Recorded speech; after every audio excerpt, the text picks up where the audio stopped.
Oke, saya mulai dari, eee, hari ini kita akan membahas tentang brand arsitektur. Ini suatu pemahaman yang luas, nanti kalian perhatikan ya.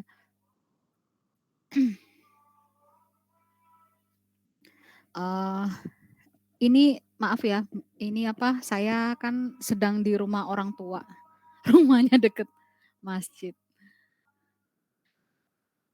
Eee, saya sedang di luar kota. Jadi kalau agak berisik ini ya, apa namanya, minta maaf. Terus yang sekarang kita bicara tentang, yang di forum dulu. Oke, di forum nanti ketika kita jelaskan soalnya nggak boleh kepotong karena kita bicara brand arsitektur ya. Ada pertanyaan, ada perusahaan yang pakai plastik, eee, istilahnya gini, apakah CSR itu hanya, eee, identik dengan istilahnya tidak menggunakan plastik. Jadi istilahnya ketika dia melakukan CSR atau go green, itu hanya dengan, "Oke, saya nggak pakai kantong plastik," apakah cuma sekedar itu? Dan ketika ada perusahaan yang tetap menggunakan kantong plastik, apakah kita menganggap dia itu tidak, baik gitu, tidak melakukan CSR? Mungkin seperti itu pertanyaannya. Eee, Sharon, bener nggak pertanyaannya kayak gitu? Iya, Miss. Untuk perusahaan yang mereka tuh jual produknya sebenarnya bukan produk yang ramah lingkungan dan baik, itu kasusnya gimana? Mhm. Jadi dia produknya tidak ramah lingkungan, tapi dia tidak menggunakan plastik gitu. Terus dia menganggap dia sudah, udah melakukan CSR karena tidak menggunakan plastik, itu ya? Jadi gini, eee, CSR CSR kan bisa dilakukan dengan berbagai hal. Bisa kita melakukan, eee, ramah lingkungan, peduli lingkungan, bisa peduli masyarakat juga. Jadi contohnya peduli masyarakat, kita kasih korban bencana alam, model seperti itu kan bisa juga. Nah, tapi ketika kita bicara kepedulian lingkungan, misalnya ini perusahaannya tidak ramah lingkungan, tapi kita melakukan, tidak menggunakan plastik. Kan ceritanya gini, di marketing itu yang kita lakukan adalah apa yang disukai oleh konsumen sebenarnya. Apakah trik kita itu sesuai dengan yang diinginkan oleh konsumen? Itu yang ada hubungannya sama pertanyaan ini saya hubungkan sama pertanyaan yang lain dulu, meningkatkan brand awareness pada produk komoditas. Jadi kalau produk kita itu seperti beras, gula, atau garam, gimana nih caranya biar kita itu bisa, apa ya, bisa dipilih oleh konsumen? Ada brand awareness di sana. Jawabannya adalah yang pertama, dikasih merek. Kenapa kok dikasih merek? Itu nanti ada hubungan sama pertanyaan yang lain. Merek ini ketika Anda mempunyai produk, terus ketika Anda merasa Anda ingin berkembang dengan produk Anda, berilah merek. Ketika Anda tidak memberikan merek kepada produk Anda, apa yang terjadi? Produk Anda hanya dianggap sebagai produk komoditas. Contoh pisang. Pisang ketika kamu nggak kasih merek, saya, punya jualan pisang nih, saya nggak kasih merek, apa yang terjadi? Produk Anda hanya dianggap sebagai produk komoditas. Jadi Anda dipilih berdasarkan dari mungkin fresh-nya, mungkin ukuran, mungkin harga, dan itu gampang sekali, dikalahkan oleh pesaing. Itulah produk komoditas. Sama seperti kalau kamu bicara, daster yang di Tanah Abang contohnya. Dia nggak ada brand, semuanya sama modelnya. Mungkin brand-nya satu dan semuanya modelnya sama, nggak ada positioning sama sekali. Yang terjadi apa? Orang milih mana yang murah, itu yang dibeli. Nah, kita sebagai pemasar sangat, merugikan ketika kita dipilih karena kita itu paling murah. Kecuali itu adalah positioning kita ya. Kalau positioning kita berarti kita sudah punya strategi. Kalau bukan positioning kita, berarti kita tidak punya strategi. Berarti kita harus bikin brand. Ketika kita punya brand, kita melakukan positioning. Positioning itu apa? Sekarang saya tanya, air mineral. Air mineral itu kan hal biasa, komoditas. Semua bisa buat air mineral, semua sama saja, mana ada air mineral yang berbeda. Emang ada air mineral yang, bisa bikin orang tuh cepet tinggi, cepet pinter, nggak ada. Tapi yang dilakukan adalah branding. Kenapa Aqua harganya lebih mahal, Le Mineral juga mahal, terus ada, Nestle juga mahal, tapi yang lain murah, airnya sama. Ini permainan persepsi. Nah, berarti apa yang dilakukan ini kita bisa lihat ya, jangankan yang tadi garam, garam kita bisa bikin sesuatu yang berbeda, air mineral kita nggak bisa apa-apain, tapi mereka berbeda, Aqua dan brand-brand yang lain berbeda. Caranya gimana? Pertama harus branding, yang kedua harus positioning. Ketika konsumen, mau membeli produk kita, dia akan bertanya, "Kenapa saya harus membeli produk Anda?" Bisa jawab nggak? Kalau nggak bisa jawab berarti Anda nggak punya positioning. Sama seperti minyak goreng, kamu bisa pilih minyak curah aja yang murah, ngapain minyak yang brand. Tapi ketika brand tadi bisa memberikan positioning, kamu jangan beli yang curah, beli yang punya kita karena kita seperti ini, dia pasti akan berbeda. Bahkan kalau Anda, tahu ada brand minyak Barco, itu harganya 3 kali lipat dibandingkan minyak biasa. Tapi dibeli oleh konsumen karena dia punya positioning. Biasanya yang kolesterol atau sakit jantung, dia harus pakai minyak itu. Jadi kamu istilahnya ketika kamu tidak bisa menciptakan sesuatu yang spesial, contohnya tadi minyak goreng yang khusus untuk orang, sakit jantung contohnya, nggak bisa menciptakan itu, ciptakan sesuatu yang diinginkan oleh konsumen. Ditanya, konsumen itu maunya apa? Positioning itu pastikan konsumen itu membutuhkan itu. Contoh, Le Mineral, klaimnya adalah air mineral alami. Orang-orang beranggapan bahwa air mineral yang ada di mana-mana itu, nggak sehat lagi, bisa jadi, air disuling dari contohnya air sungai disuling kan bisa jadi air mineral juga. Mereka ada ketakutan seperti itu. Makanya, Le Mineral mengklaim dirinya secara pemasaran, dia bilangnya, dia air mineral alami, buktinya apa? Kan pasti kayak gitu. Karena ada manis-manisnya. Jadi kalau air mineral itu rasanya nggak flat, tapi kalau nggak manis ya agak pahit. Itu berarti ada, mineral alaminya, bener-bener real ada mineralnya, klaimnya dia. Dan konsumen menginginkan itu, ya konsumen menginginkan air mineral yang ada kandungan, mineralnya. Karena apa? Ketika, air mineral biasa takutnya dari air, apa, air pump, kemudian disuling, kemudian dijadikan air minuman kita. Ada ketakutan seperti itu. Jadi klaim yang diberikan oleh Le Mineral diinginkan oleh konsumen, karena konsumen khawatir tentang itu. Jadi ketika kamu memberikan klaim yang mereka sama sekali nggak peduli, itu berarti positioning-nya nggak berhasil. Contohnya air mineral yang bisa membuat kita menjadi, eee, lebih air mineral yang bisa meredakan haus, positioning-nya. Nah, orang-orang juga, "Ya meredakan haus kan semua ya, apa apa hubungannya? Saya juga nggak menginginkan itu." Air mineral yang bisa membuat Anda menjadi, eee, apa ya, kalau tambah cantik mungkin diinginkan ya kan, ketika kita bisa memberikan klaim yang masuk akal, mungkin akan diinginkan, coba. Segitunya loh marketing loh. Ketika kamu bisa menciptakan air mineral yang kamu istilahnya bikin, orang kan pasti pengen cantik ya. Orang ketika minum air mineral ini akan lebih cantik, atau artinya, tidak, apa ya, tidak penuaan gitu loh, istilahnya anti aging lah gitu. Nah, mungkin itu akan diinginkan karena orang sekarang ingin, 50 tahun, seperti 30 tahun, 30 tahun seperti, 20 tahun, tapi yang 5 tahun kepengen seperti 15 tahun. Jadi memang seperti itu dan itu pasti diinginkan.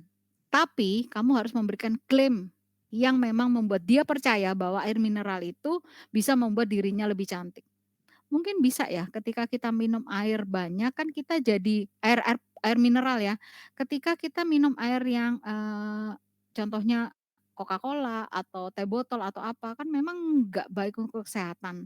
Nah, tapi kalau kita selalu minum air mineral dengan takaran yang pas, bisa jadi itu akan, menyehatkan sehingga kita tidak tampak lebih tua gitu, istilahnya mungkin bisa seperti itu. Nah, yang penting adalah kita bisa mengklaim bahwa omongan kita itu memang benar, dan ketika konsumen memang menginginkan, magic itu pasti diterima, meskipun produk kamu biasa. Ya sama seperti gula, kita pilih gula apa aja bisa, tapi kenapa kita pilih brand A dibandingkan brand B? Berarti ada sesuatu di sana. Ketika kita beli minyak tadi, kita beli minyak A atau minyak B, itu berarti ada sesuatu di sana.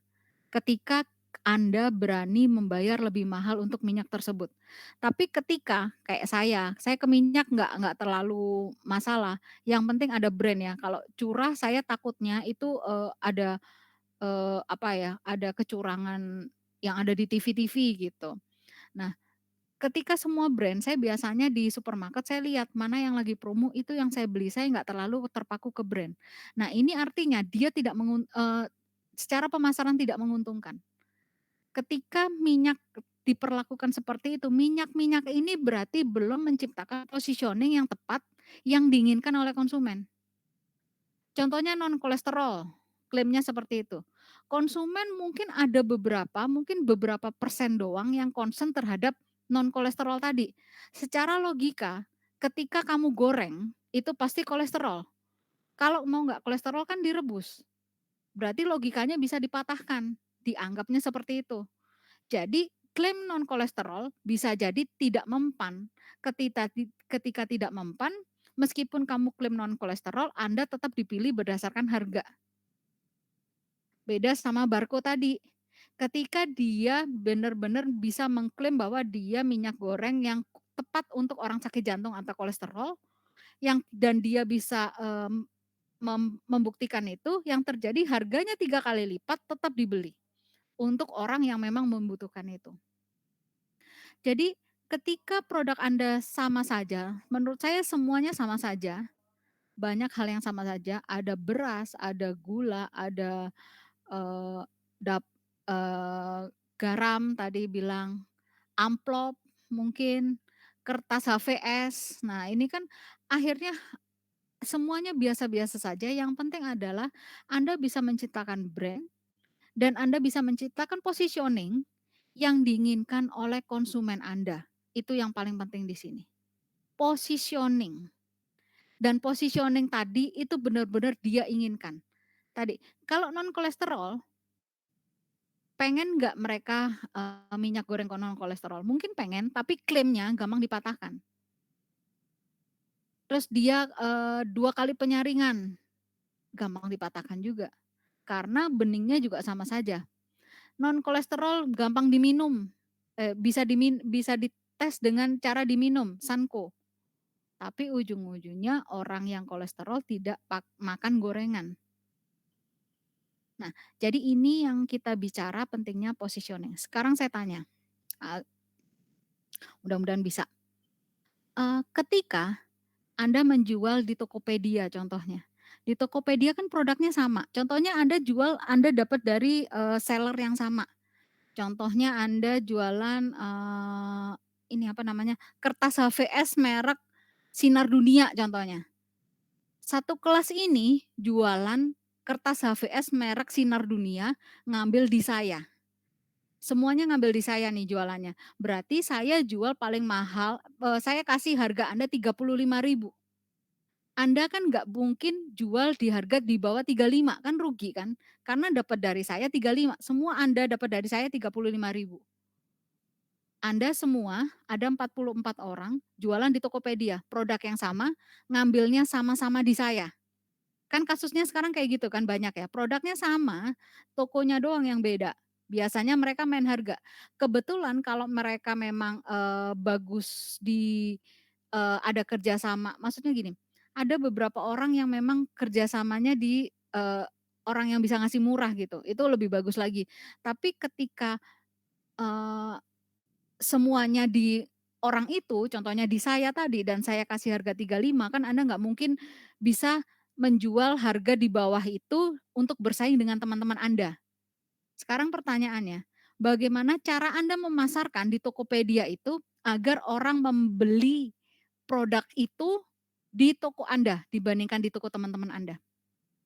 Produknya sama, harga awal dari saya sama, harga awal dari saya ya, berarti Anda nggak bisa turun di bawah harga normal. Ada yang punya ada yang punya pendapat? Gimana caranya menurut Anda? Kalau misalnya Oke, kita jual per eceran itu bisa nggak? Jadi harganya bisa lebih murah, tapi untungnya juga eee, dapet. oke, kalau kertas eceran nggak HVS gitu, mama ada pilihan eceran oke ya, ada pilihan eceran oke. Tapi seumpamanya tidak ini gelondongan gimana? Kan kita biasa beli yang gede gitu kan, kalau Berarti eceran tekankan nilai jualnya lagi, misalnya apa? hmm, kita bilang aja kertas ini punya kita kualitasnya lebih baik, lebih tebal, pengiriman lebih cepat, packaging lebih aman, dan lain sebagainya. Itu bisa nggak, Miss? Gitu. Jadi gini, kalau Anda iya, jadi berikan value. Jadi contohnya punya kamu sama punya, eee, siapa, Gebi contohnya. Sama kan harga sama barangnya, kamu nggak bisa bikin klaim lebih tebal karena semuanya dapat dari saya kan. Harganya juga sama, semuanya sama. Yang bisa Anda bedakan adalah value. Anda harus menjadi yang dipercaya dan kalian harus berpikir gini, ketika produk nggak bisa diapa-apain, konsumen beli di Anda itu karena apa? Pikirannya kayak gitu. Jadi sebagai pemasar kita harus berpikir ketika kita jadi konsumen. Contohnya ketika Anda berpikir, "Oh ya saya maunya yang pengiriman cepat." Berarti kalian berikan pengiriman yang paling cepat di antara yang lain-lain. Anda bisa menjamin contohnya, kan kadang kan, contohnya JNE, per outlet itu beda kecepatan loh. Anda bisa cari outlet yang paling cepat. Contohnya kalau JNE, kalau dulu ya saya pas tinggal di utara itu pas JNE yang paling cepat tuh yang di belakangnya Pluit Junction, itu paling cepat. Kalau kamu taruh yang di Muara Karang, dulu di Muara Karang ada, itu sampai 3 hari lebih lambat dibandingkan dengan di situ. Padahal kita pakai reguler yang sama. Jadi ketika outletnya berbeda, kecepatannya berbeda, kamu bisa klaim itu sebagai value dibandingkan teman-teman kamu, karena kamu nggak bisa main harga. Terus yang kedua, kamu bisa ke ulasan. Kamu sangat menjaga ulasan. Kamu contohnya ketika ada orang habis beli, kamu, memotivasi mereka untuk memberikan ulasan positif. Jadi terus juga mempertahankan penjualan. Biasanya orang kan meskipun produknya sama, dia lihat ulasannya bagus nggak, pengirimannya cepet nggak, terus kemudian yang beli udah banyak nggak, jangan-jangan yang beli cuma satu atau dia baru transaksi 3. Nah, ini yang harus Anda pertahankan ketika produk Anda sama saja. Jadi itu adalah value. Ketika Anda tidak bisa bikin, positioning di produk, bikinlah berupa value yaitu positioning di non produk, tapi jangan lupa yang diinginkan oleh konsumen. Jangan sampai contohnya gini, dia bilangnya, "Oh packing saya paling oke," gitu.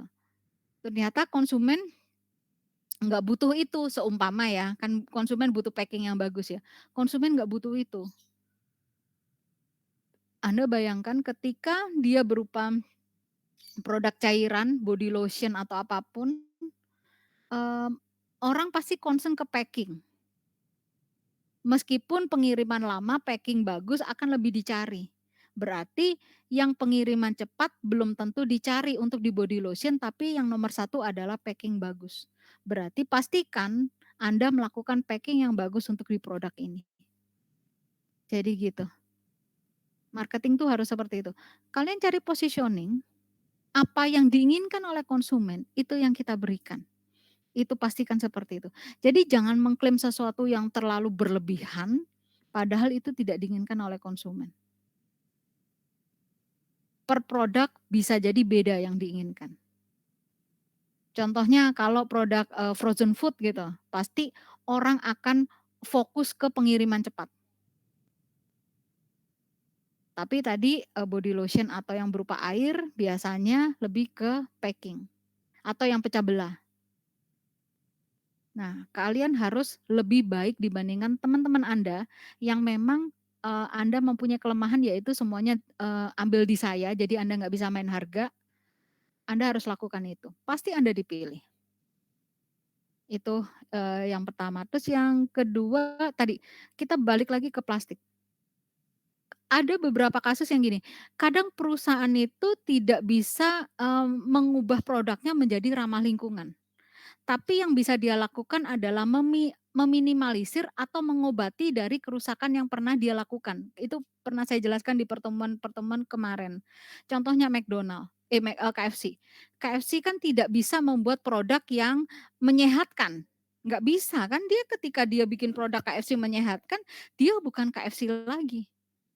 Anda bayangkan KFC yang vegetarian contohnya, yang dari sayuran. Dia bisa merusak brand itu sendiri loh, hati-hati loh model kayak gini. Karena kamu fokusnya ke sini, jadi ke sini, itu dia bisa merusak brand. Jadi contoh, ada artis yang memang positioning dia disukai karena seksi, kemudian dia tidak seksi lagi, contohnya Blackpink nih, tiba-tiba semua Blackpink itu adalah gemuk semua jadinya. Dia kehilangan positioning value yang dia diinginkan oleh konsumen atas dia. Jadi seperti KFC, itu dia tidak, apa ya, tidak bisa berubah dari produk yang, eee, tidak menyehatkan ini. Tapi apa yang dia bisa lakukan untuk CSR-nya, dia membuat atau membiayai, apa namanya, kayak yayasan kanker terbesar yang ada di seluruh dunia. Jadi KFC ini termasuk salah satu donatur yayasan kanker terbesar. Karena apa? Dia merasa dia bisa menyebabkan kanker dan obesitas dan ini adalah, balasannya, istilahnya dia harus membayar, sesuatu, dia berharap seperti itu. Dan apa yang terjadi, konsumen menganggap itu adalah sesuatu yang beretika dan ber-CSR. Nah, seperti itu. Ketika kita bicara marketing, kita harus, lebih ke kita memikirkan pikiran konsumen. Konsumen itu lebih berpikir apakah di zaman ini, mungkin di zaman 10 tahun lagi akan berbeda. Ketika kita melakukan suatu kesalahan, kemudian kita maaf, kemudian dimaafkan, kemudian kita jadi duta, kan bisa.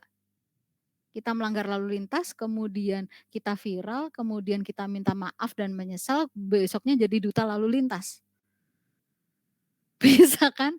Nah, tapi kenapa itu bisa terjadi? Ya itu, karena fenomenanya seperti itu. Memang, ketika kita melakukan kesalahan dan kita ada reward untuk kesalahan yang kita lakukan, ternyata masyarakat zaman sekarang memaafkan. Ya pakailah itu, mau gimana lagi. Ya kita nggak tahu di zaman 10 tahun lagi apakah fenomenanya masih seperti itu. Anda sesuaikan sama fenomena. Tapi KFC saya pastikan dia tetap, menggunakan konsep, dia bisa membuat kanker dan membuat obesitas, tetapi dia tetap disukai konsumen. Karena apa? Karena dia, eee, melakukan sesuatu yang beretika yaitu dia jadi donatur terbesar yayasan kanker dan obesitas. Itu yang bisa kita lakukan. Kita jangan bicara, marketing tuh jahat atau apa, kita udah melakukan hal baik kan? Gitu. Tapi kalau di dunia ini semuanya sesuatu yang sehat, konsumen tidak menginginkan itu. Dia pasti akan mencari sesuatu yang tidak sehat. Jadi yang bisa dilakukan adalah kita melakukan sesuatu yang tidak sehat, tapi kita juga melakukan kebaikan. Itu yang terjadi. Kita bicara secara marketing secara general ya. Terus yang selanjutnya, family branding ini nanti, di materi ada, terus memastikan agar cara yang kita sukai, lakukan disukai konsumen. Nah, kalau kita melakukan sesuatu positioning tadi yang seperti saya bilang, pastikan disukai, pastikan diinginkan. Ya tadi, kalau barang Anda pecah belah, berarti yang value yang Anda lakukan adalah memberikan, apa ya, klaim bahwa packing Anda paling aman. Tapi ketika Anda frozen food, Anda bisa memberikan klaim Anda, pengantaran tercepat, sehingga bisa fresh pada dan istilahnya packingnya bagus juga ya. Jadi bisa, fresh ketika sampai di tempat Anda. Jadi setiap produk pasti harus, kita harus tahu konsumen ini pengennya apa nih atas produk ini. Jadi ketika saya kasih satu contoh belum tentu bisa dipakai di produk yang lain. Kalian, pastikan aja kalau, di produk ini kayaknya pengennya yang apa ya, gitu. Terus yang selanjutnya, kalau perusahaan besar punya anak perusahaan ini nanti ada di materi, terus kemudian hierarki materi penggunaan big data. Nah, penggunaan big data itu apakah sesuai dengan etika? Anda mungkin berpikir gini, berarti orang-orang tuh ngelacak perilaku kita sehari-hari. Contohnya, saya lagi cari flash disk, secara, eee, algoritma ya itu namanya, algoritma mereka jadi tahu saya lagi cari flash disk, berarti dia menyalahi privasi saya. Anda tidak sadar, kita punya permission marketing kemarin, namanya permission marketing. Kayaknya udah dijelaskan di materi perilaku konsumen deh, ini ya saya tulis ya.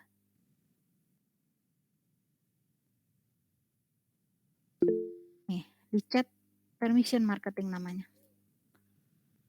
Anda sadar nggak kalau Anda, apa namanya, Anda download sesuatu, Anda pasti ditanya, "Bolehkah Tokopedia mengakses handphone Anda?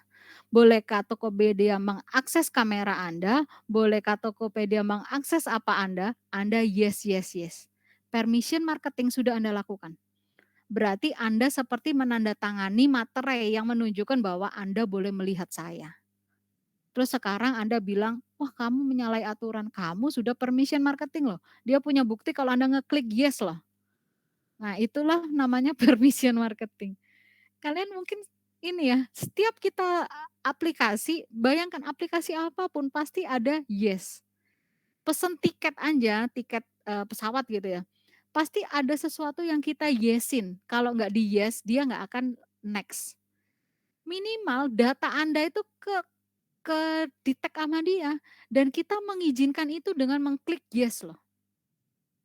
Anda baca dulu meskipun banyak, itu baca.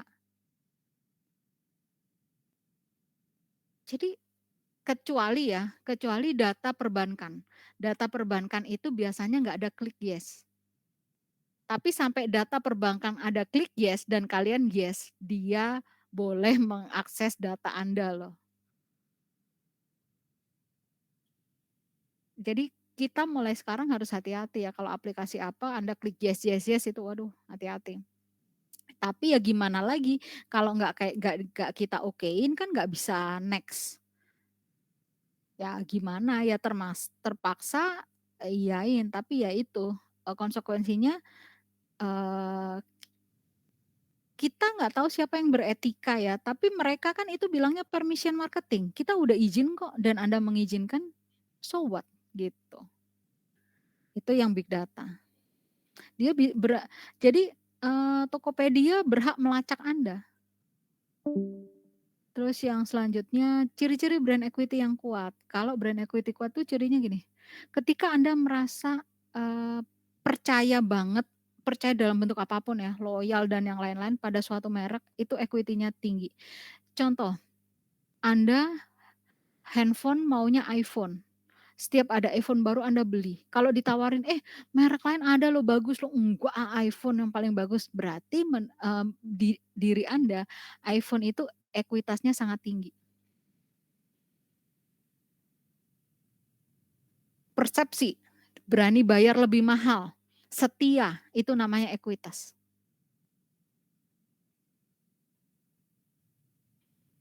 Ketika Anda berani bayar lebih mahal, ketika Anda berani, apa namanya, eee, setia, loyal, itu berarti ekuitasnya tinggi, itu ciri-ciri. Semakin tinggi loyalitas, semakin tinggi ekuitas berarti. Semakin Anda berani bayar lebih mahal, ekuitasnya semakin tinggi. Terus yang selanjutnya, mengapa perlu melakukan branding yang tadi ya. Kalau nggak melakukan branding, produk kita hanya menjadi produk komoditas seperti pisang tadi. Pisang kalau nggak di-branding, yang terjadi adalah ada 3 penjual pisang nih. Kita akan milih mana yang lebih murah atau mana yang lebih seger. Berarti apa? Ketika itu selesai kita menjadi nggak berharga lagi. Itulah kalau nggak ada branding. Produk kita hanya dianggap sebagai komoditas. Tapi kalau ada branding, kita bisa dipilih berdasarkan brand tadi, sama seperti air mineral tadi. Kalau air isi ulang Anda perhatikan, kan air isi ulang sama saja ya, yang air isi ulang biasa itu. Berarti dia harus memberikan value, value-nya apa? Bisa jadi kedekatan. Pemiliknya akrab sama semuanya. Jadi orang-orang nggak enak kalau beli ke air galon yang satunya. Itu kan berarti value yang diinginkan oleh konsumen. Terus yang kedua bisa jadi pengantaran cepat, bisa jadi ramah, bisa jadi boleh ngutang dulu ini juga value loh, kalau memang diinginkan oleh konsumen. Anda jangan salah, ada tukang sayur ya, ada suatu lokasi perumahan deket sama pasar, tapi tukang sayur laris di sana. Kan aneh ya, kalau beli di pasar kan lebih murah, kenapa laris di situ? Ter Ternyata saya tahu bahwa tukang sayur ini memberikan positioning berupa value, yaitu bisa ngutang, dan itu diinginkan oleh konsumen daerah situ. Tapi mungkin nggak akan efektif positioning dia ini ketika dia di komplek yang lain nggak mau ngutang. Nah ini kalian harus perhatikan loh, value diberikan padahal itu pasarnya deket, dia bisa dapat harga yang murah kan, tapi tidak tidak terjadi. Dia tetap beli di tukang sayur karena bisa ngutang. Itulah marketing, kita harus memberikan value, bahkan sesimpel itu. Terus yang selanjutnya portofolio, nanti kalau portofolio ada di materi. Nanti kalau Anda ada yang ditanyakan, ini saya ngomongnya rada cepet karena kan, ini waktu ya, kita langsung ke materi. Kalau ada yang ditanyakan Anda bisa tanyakan di kolom chat, atau langsung juga okelah.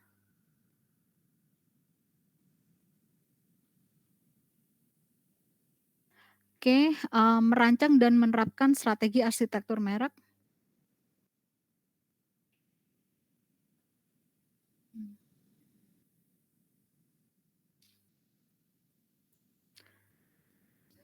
Oke, yang pertama adalah arsitektur merek. Kalau arsitektur merek itu apa? Jadi arsitektur merek itu gini, kalau kamu bikin suatu rumah, kamu kan pasti ada arsitektur. Kamu arsitek, sendiri juga bisa. Contohnya saya maunya kamarnya di belakang, saya maunya kamarnya di depan, pintunya di kiri, pintunya di kanan, itu adalah arsitektur. Dan arsitektur merek ada nggak? Ada, dia merancang merek ini harus seperti apa. Ya tadi, apakah rumah tadi ada tamannya di depan atau maunya parkiran mobil semua, itu kan tergantung dari keinginan kita. Gimana kita membentuk merek ini menjadi sesuatu yang diinginkan oleh konsumen. Sama seperti tadi, ketika kita bikin rumah tadi tidak ada taman, cuma ada bisa masuk mobil satu, atau dua-duanya ini nggak ada taman tapi mobil bisa masuk 2. Mana yang lebih oke kalau kamu tanya ke saya bilang sesuai dengan konsumen, konsumen maunya yang apa, kan gitu. Nggak bisa kita ngejudge bahwa merek kita itu paling bagus, itu kan menurut Anda. Tapi kita harus inginkan konsumen zaman sekarang tuh gimana, oh konsumen zaman sekarang mobilnya 2 dan kita nggak boleh parkir di depan pagar karena sudah, dilarang.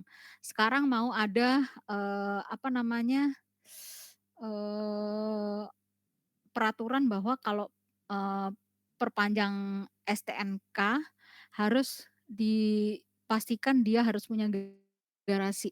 Berarti apa? Rumahnya dibikin semuanya tidak ada taman. Ketika Anda bikin seperti itu, Anda jual, komplek perumahan biasanya laku. Tapi ada juga kasus gini, "Oh ini daerahnya di daerah Sentul." Di daerah Sentul biasanya orang-orang itu bukan sebagai rumah biasa, tapi rumah peristirahatan. Dia sangat membutuhkan taman. Berarti arsitektur Anda tamannya dibanyakin, mobilnya mungkin satu aja. Ini namanya arsitektur. Anda harus menyesuaikan desain merek dengan keinginan konsumen.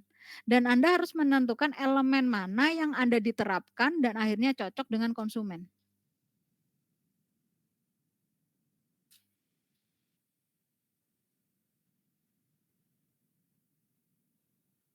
Tunggu ya.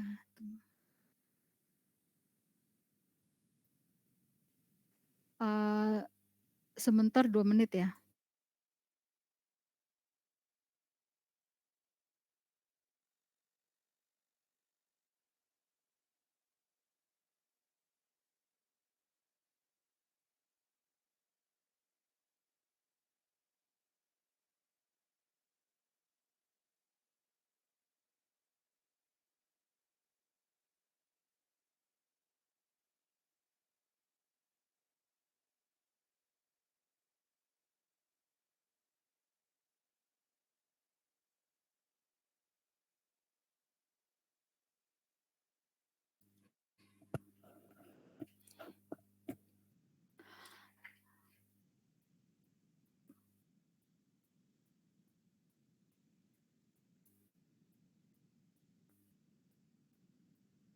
Oke, jadi elemennya kita harus tahu apa yang harus diterapkan. Tadi elemennya bisa jadi ada taman, ada, garasi mobil, itu namanya elemen. Jadi kita harus sesuaikan apa yang ada dan itu disukai oleh konsumen. Contoh, jingle. Jingle apakah selalu disukai? Ketika produk tadi target pasarnya adalah orang tua, mungkin itu tidak disukai. Jadi tidak semuanya itu disamakan, seperti saya bilang tadi, ketika produk Anda pecah belah, elemennya harus beda. Kalau, produk Anda barang cair harus beda, arsitekturnya harus beda, target pasarnya siapa juga beda. Ada target pasarnya siapa, dia maunya produk murah, tapi ada yang juga nggak suka produk murah, kan tergantung dari targetnya. Terus yang selanjutnya bagaimana cara mengembangkan strategi arsitektur merek. Yang pertama adalah mendefinisikan potensi merek. Arsitektur merek, jadi contoh tadi, kita mau bikin rumah nih, akhirnya nanti kita jual, komplek kita ini harus laku. Gimana modelnya? Apakah modelnya minimalis atau enggak, itu kan harus kita sesuaikan dengan keinginan konsumen. Apakah kamarnya di depan, di belakang, kamar mandinya di sebelah mana, itu harus yang sesuai dengan keinginan konsumen kan. Jangan sampai komplek kita udah jadi, perumahan jadi, ternyata pas orang-orang, "Ih modelnya kok aneh banget sih, nggak enak, saya nggak suka." Jangan sampai seperti itu.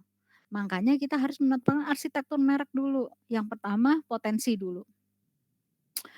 Apa yang harus kita lakukan ke depan? Kita lihat, contohnya di sini, potensi itu gini, Starbucks. Starbucks itu melakukan transformasi dari perusahaan kopi menjadi perusahaan gaya hidup. Makanya di logonya kopinya dihilangin, karena dia ingin berekspansi menjadi perusahaan yang lebih fokus ke gaya hidup dengan produk yang beragam. Next ke depan pasti produknya lebih beragam dibandingkan sekarang, karena dulu cuma fokus di kopi. Karena dia menganggap brand ini brand kuat, potensi mereknya harus lebih besar dibandingkan hanya untuk menjual kopi. Mereka berpikirnya seperti itu.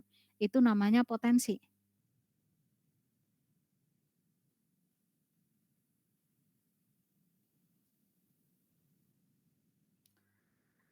Ini adalah produk, keran air. Terus kemudian dari keran air dia terkenal produk yang bagus, di konsepnya adalah bergaya, gayanya bagus dan inovatif. Terus kemudian mereka berpikir, "Saya tidak bisa untuk brand sebesar ini tidak bisa stay di produk keran." Dia kemudian berekspansi ke produk aksesori dapur, bisa berupa, eee, apa ya, kayak tempat-tempat, rak piring. Terus kemudian dan kamar mandi pasti butuh banyak selain keran air. Nah, berarti merek Delta ini dia merasa mempunyai potensi yang besar dengan brand itu. Kalau kalian pikirkan ya, Uniqlo tadinya kan cuma pakaian, kemudian dia bisa beralih ke yang lain, bahkan, eee, tempat minum pun merek Uniqlo. Kalau dulu Tupperware, ya tempat kayak Tupperware, kita kan bilangnya itu brand paling tinggi Tupperware. Katanya Tupperware sekarang sudah mulai bangkrut. Karena apa? Semua mulai masuk ke Tupperware. Uniqlo mulai mengeluarkan Tupperware. Terus kemudian IKEA mengeluarkan Tupperware. Informa mengeluarkan Tupperware, yang tadinya mereka adalah perabot. Tupperware yang memang mengeluarkan hanya Tupperware menjadi, eee, bingung positioning-nya gimana. Padahal dulu pesaingnya dia kan cuma lock and lock. Berarti seharusnya sebelum dia mati, dia harus mengembangkan posisi ke depan. Tupperware ini apakah cuma sekedar produk plastik atau bisa diekspansi lagi? Karena ketika produk plastik, pesaing pasti masuk. Ketika suatu tempat itu terlalu penuh, Anda harus mulai, bikin cabang kan. Nah, itu intinya seperti itu. Kita harus mulai mengetahui potensi apa yang dari merek kita. Crayola juga. Kalau Crayola di sini tadinya kan krayon, namanya Crayola. Tapi untungnya Crayola. Crayola kan lebih ke arah dikira orang-orang ini bahasa apa, tapi akhirnya menjadi seni dan kerajinan penuh warna untuk anak-anak. Jadi dia sudah menjadi produk kerajinan, jual produk kerajinan, nggak lagi menjual hanya krayon. Karena kalau di posisi krayon, merek yang masuk krayon yang tadinya bukan merek krayon, jadi masuk. Sama seperti tadi, apa namanya, IKEA dan Informa yang seharusnya perabot udah masuk ke Tupperware. Tupperware kan menjadi lebih apa ya, lebih rame. Rame itu kan nggak bagus, kecuali dia punya positioning. Kalau nggak salah merek Smiggle ya, kayak Tupperware gitu yang paling mahal itu kan ada, itu tapi dia kan positioning, dia bisa berbeda, tapi kalau Tupperware kan rata-rata. Nah, ketika Informa sama IKEA masuk, terlalu sempit buat dia. Seharusnya dia sudah mulai punya cabang yang lain, sama seperti Crayola. Jadi meskipun di merek utamanya dia sudah mulai sempit, dia tetap punya kaki yang lain.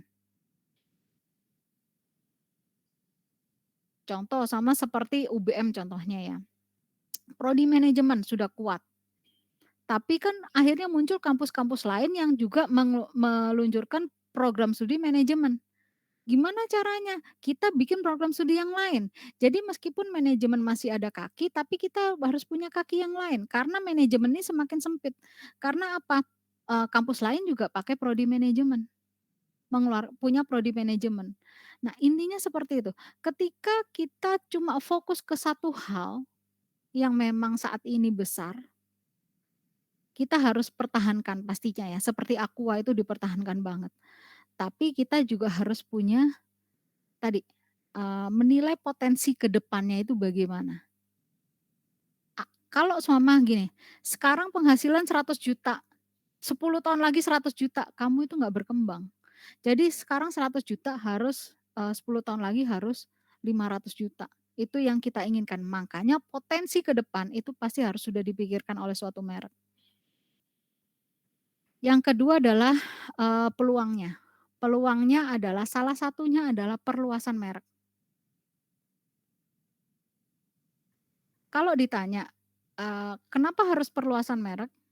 Biasanya sih yang paling aman perluasan ya.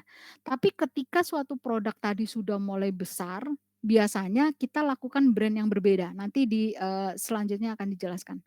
Yang pertama paling gampang tuh adalah perluasan. Karena apa? Karena kita tidak susah-susah untuk, biaya promosi. Yang kedua kita nggak susah-susah untuk memperkenalkan, "Ini loh bagus," itu nggak usah. Mereka udah tahu itu bagus. Contohnya Lifebuoy, sabun, bagus. Kemudian Lifebuoy sampo orang-orang berpikir itu bagus dan mereka udah tahu Lifebuoy itu untuk apa. Berarti, bagusnya Lifebuoy itu adalah untuk, apa namanya, eee, bakteri apa, menghindari bakteri gitu, mengurangi bakteri lah kayak gitu kayaknya deh. Nah berarti samponya juga seperti itu dan yang lain-lain. Perluasan mereknya jadi masuk. Ini kalau perluasan merek bisa juga seperti ini ya, eee, perluasan itu bisa juga Anda naiki, kemudian Anda bisa tadinya sepatu tenis bisa jadi sepatu atletik dan yang lain-lain, itu biasanya perluasan. Nike itu tadinya kan cuma sepatu, kemudian sekarang Anda bisa lihat segala sesuatu yang berhubungan dengan atletik, itu adalah Nike. Kalau dulu lebih ke arah untuk pria, sekarang untuk segala usia, bahkan anak-anak juga ada. Tapi dia tetap punya positioning, jangan salah. Positioning-nya tetap dijaga yaitu atletik, olahraga. Jadi apapun yang dikeluarkan mau, sepatu, mau tas, mau kaos, mau apapun, kaos kaki, semua harus berbau olahraga atau atletik. Jadi ketika dia beralih ke non atletik, dia akan kehilangan arsitektur dia sendiri. Jadi dipastikan ketika dia mau tetap bertahan untuk Nike, dia pasti tetap di atletik. Apapun, produk apapun tapi hubungannya tetap atletik. Ya atletik, olahraga lah. Terus yang ketiga, elemen branding. Elemen apa yang diberikan kepada merek baru, biasanya kita bicara ini adalah submerek. Sup merek ini FedEx, ini ada beberapa, ada Express, Ground, dan yang lain-lain. Anda bisa lihat JNE, JNT yang merah itu yang reguler. Kalau yang kargo untuk, ukuran besar, Anda bisa lihat itu yang JNT kargo yang warna ijo. Itu konsepnya hampir sama seperti ini. Sekarang yang lagi rame itu JNT ya, JNT yang merah itu yang reguler biasa, yang JNT ijo itu adalah yang kargo, yang ukuran besar.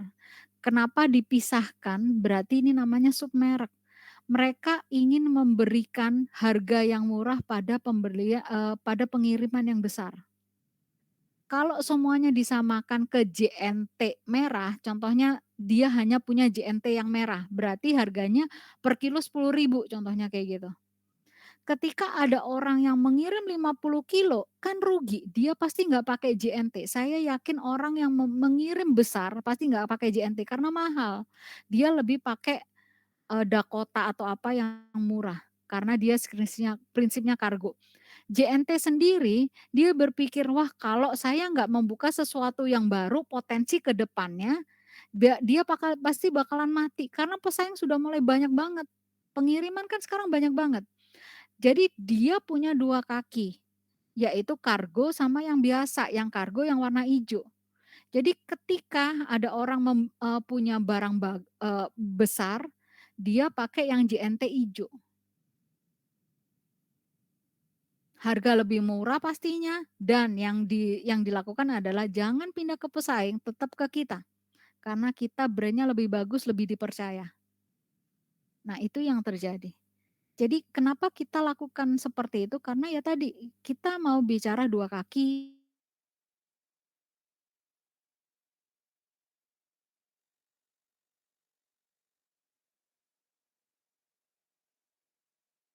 pun tetap ke kita gitu loh. Sama seperti kita kalau produk nih, kenapa kok nggak perluasan, kenapa kok harus, eee, portfolio contohnya. Contohnya Unilever kan dia punya sabun itu punya sabun Lux, Lifebuoy, sama sabun Camay kalau nggak salah namanya. Kenapa kok banyak? Kenapa nggak satu aja tapi dibikin bagus? Anda berpikir ada banyak konsumen itu namanya variety seeking, jadi dia itu bosenan. Mana ada sih orang tiap hari minum Coca-Cola seumur hidup, kan enggak. Dia kadang kepengen Sprite, kadang kepengen teh botol, kadang kepengen, Fanta, kan kayak gitu minum itu ya.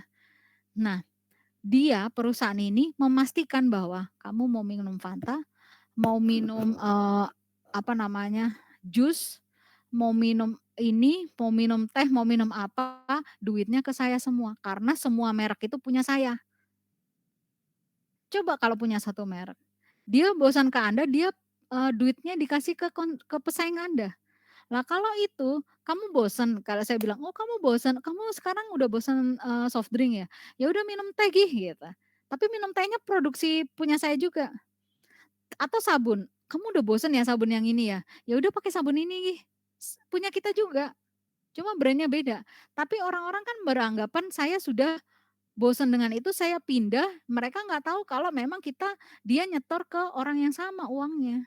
Itu yang diharapkan di, eee, portfolio yang tadi saya bilang. Jadi ada kasus yang satu brand, semua dipakai, tapi ada kasus orang itu tidak suka dengan brand yang sama, contohnya, "Masa aku seumur hidup, bajunya brand ini sih?" Gitu. Ketika dia up, contohnya dia, penghasilannya agak lebih tinggi, dia nggak mau dong pakai brand Uniqlo contohnya. Dia pakai brand yang agak tinggi, ternyata 2 brand ini perusahaannya sama loh. Nah itu yang harus dilakukan oleh perusahaan. Contoh, pas duitnya dikit pakai Citylink nih, kemudian sudah mulai kaya dia pakai, Garuda Indonesia, tapi kan duitnya tetap ke tempat, Garuda Indonesia kan, ini kan dua-duanya perusahaannya sama. Tapi bayangkan ketika dia cuma punya Garuda Indonesia. Dia harus nunggu orang ini kaya dulu baru naik Garuda Indonesia. Atau cuma punya Citylink doang. Dia harus, ketika dia, sudah mulai kaya, dia sudah merasa tidak level lagi pakai Citylink, dia pindah ke pesaing kan. Sayang banget nih orang tadinya pelanggan kita. Jadi itu yang dilakukan dengan portfolio, dia menggunakan merek yang berbeda. Kalau ini kan merek sama ya, ini kan perluasan namanya. Kalau dia menggunakan portfolio, dia menggunakan merek yang berbeda untuk memberikan kesan, bisa jadi orang ini tidak mau menggunakan yang sama karena dia merasa sudah lebih, kaya dari biasanya. Atau bisa juga anak-anak.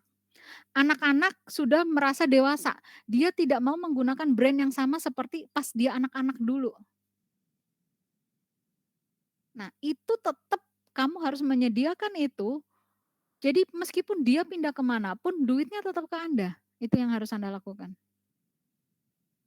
Atau bisa juga Anda punya pacar, pacar Anda suka sabun ini, terus kemudian, "Aduh gara-gara ini saya udah putus gak suka lagi, saya mau, apa, ganti sabun lah." Ternyata apa yang terjadi? Anda ganti sabun tetap di perusahaan yang tadi. Itu yang, bagus di portfolio.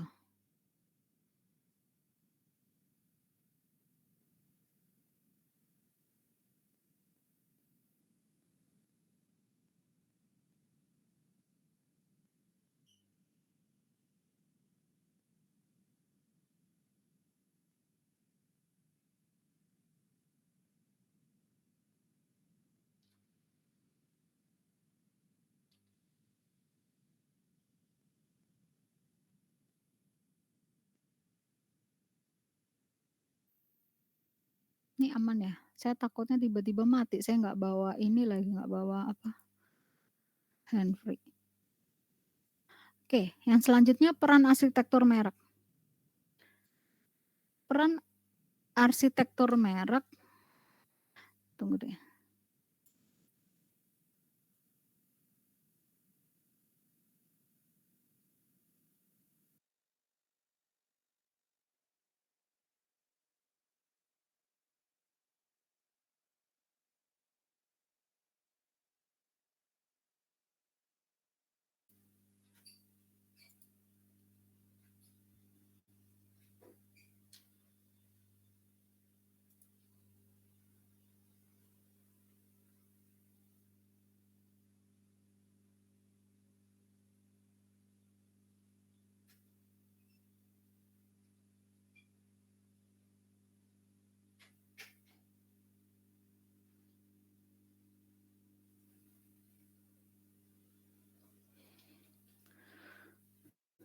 Oke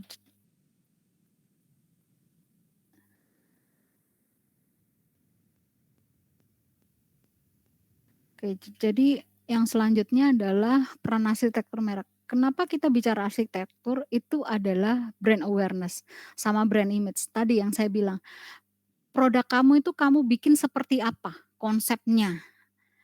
Jadi ketika konsepnya jelas, positioning-nya jelas, brand awareness pasti jelas dong, brand image pasti jelas, intinya seperti itu. Jadi kamu harus memastikan bahwa dia itu arsitekturnya tepat, elemennya. Contoh yang tadi saya bilang, apakah garasinya ada 2, apakah ada tamannya atau apa, dan maksudnya itu garasi, taman, dan yang lain-lain itu adalah elemen.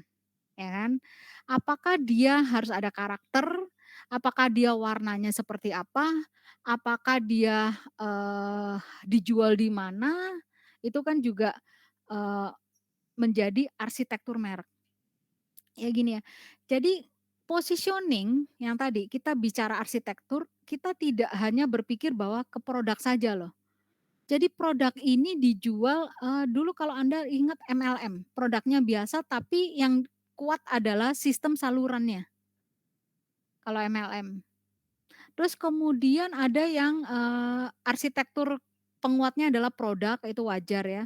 Terus yang selanjutnya adalah produknya biasa saja tapi dia terkenal produk yang ramah lingkungan seperti Body Shop. Nggak biasa saja, dia produk bagus, cuma konsep dia adalah arsitekturnya adalah ramah lingkungan, positioning-nya. Semua yang dia lakukan pasti dibuat untuk ramah lingkungan. Terus bisa juga cara promosinya. Jadi ada beberapa poin nggak oh ada selanjutnya ada harganya. the cost dulu, harga kan yang paling concern di brand arsitekturnya dia. Nah itu yang, dinamakan, apa, peran brand arsitektur di sini. Awareness udah jelas, image pasti jelas. Sekarang kita bicara portfolio. Yang tadi kita bilang, portfolio itu adalah semua merek dijual di perusahaan. Jadi perusahaan ini punya banyak merek padahal produknya sama. Contohnya sabun, sama-sama sabun punya 5 merek, sama-sama soft drink punya 3 merek, teh punya 2 merek. Nah itu kenapa ngapain kayak gitu? Itu namanya portfolio. Deterjen, Unilever itu dia punya Surf, punya Rinso. Tujuannya adalah apa? Surf untuk yang murah, Rinso untuk yang mahal, tergantung segmen. Jadi ketika yang tadi seumpamanya kamu merasa, duitnya lagi sedikit, cari yang murah ataupun memang duitnya banyak tapi pengennya yang murah, Anda Surf. Tapi ketika Anda pengen yang kualitasnya lebih baik dibandingkan Surf, Anda ke Rinso. Tapi nggak ada masalah kamu pindah ke manapun duitnya tetap ke kita, kata Unilever seperti itu. Itulah gunanya portfolio. Ketika dia menggunakan brand yang sama, apa yang terjadi akan pindah ke merek yang lain. Karena konsumen itu ada merasa yang tadi ya, saya udah kaya tetap pakai Citilink aja gitu, padahal itu sama perusahaannya sama. Terus kok udah kaya masih pakai Uniqlo gitu kan, itu jadi kita harus, bikin ya kayak mobil nih, udah kaya kok masih pakai Avanza, ya udah kamu beli Alphard tapi ya duitnya tetap ke Toyota kan, gitu. Tapi kalau kita tidak menggunakan portfolio, kita seperti Mercedes gitu ya, Mercedes kan memang yang ditonjolkan adalah, brand image-nya dia satu brand. Apa yang terjadi kalian harus nunggu kaya dulu Mercedes harus nunggu Anda kaya dulu untuk membeli produk dia. Jadi itulah gunanya portfolio. Kemanapun Anda, muter kemanapun Anda balik ke kita. Tidak selalu orang nggak punya jadi kaya ya, bisa jadi kaya menjadi tidak punya juga bisa. Anda tadinya punya Alphard, kemudian bangkrut, kemudian akhirnya pakai, Agya contohnya, tetap nggak ada masalah, tetap ke kita kan duitnya, kayak gitu kata Toyota. Itu karena dia punya portfolio. Ini, menarik segmen pasar, kenapa kok miliki portfolio? Tadi paham ya, portfolio itu seperti Unilever, dia punya sabun itu sabun doang, dia punya Camay, punya Lifebuoy, punya, eee, Lux, dan yang lain-lain. Deterjen, perusahaan yang sama, dia punya Surf, punya Rinso, gitu.